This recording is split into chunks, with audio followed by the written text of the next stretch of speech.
Hello friends, నేను ఇప్పుడు పొలంలో తాటి చెట్టు దగ్గర ఉన్నాను. తాటికాయలు ఆల్రెడీ కోసాము.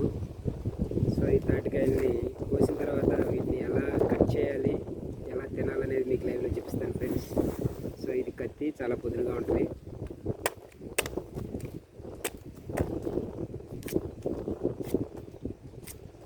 ఇలా కట్ చేయాలి.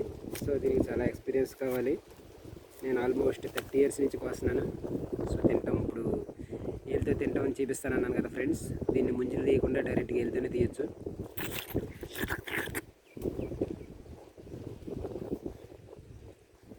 That's it.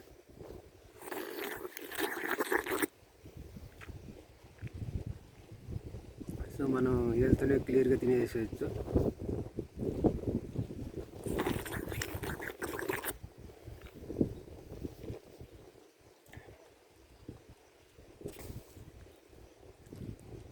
Okay friends, bye bye. మీకు ఈ వీడియో నచ్చినట్టయితే షేర్ చేయండి, సబ్స్క్రైబ్ చేయండి, పక్కనున్న బెల్ ఐకాన్ ప్రెస్ చేయండి.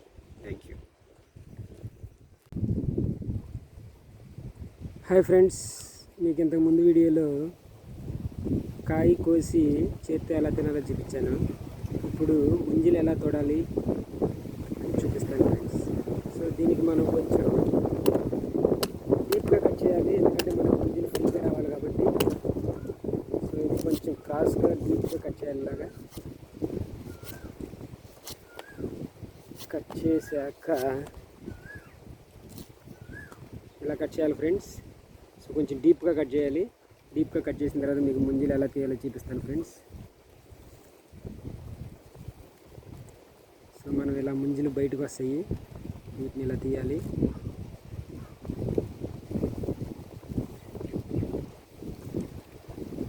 సో ఇది అందరికీ రాదు ఫ్రెండ్స్,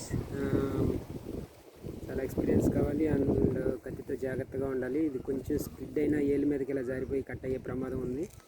సో ఇనిషియల్ డేస్లో నాకు కూడా అలా జరిగింది. సో చాలా కేర్ఫుల్గా ఉండాలి. సో ముంజలు తీసిన తర్వాత ఎలా ఉంటాయి ఫ్రెండ్స్ కాయలు. సో ఇప్పుడు మీకు ముంజలు తీసాక ఎలా ఉంటాయనేది చూపిస్తాను. సో ఇక ముంజలు తీసాను నేను చాలా వరకు. తీసిన తర్వాత కాయలు వెయ్యి అంటే తీయాల్సినవి. సో ఇవి కొంచెం డీప్గా కట్ చేయాలి మనకి ముంజలు ఈజీగా రావడానికి.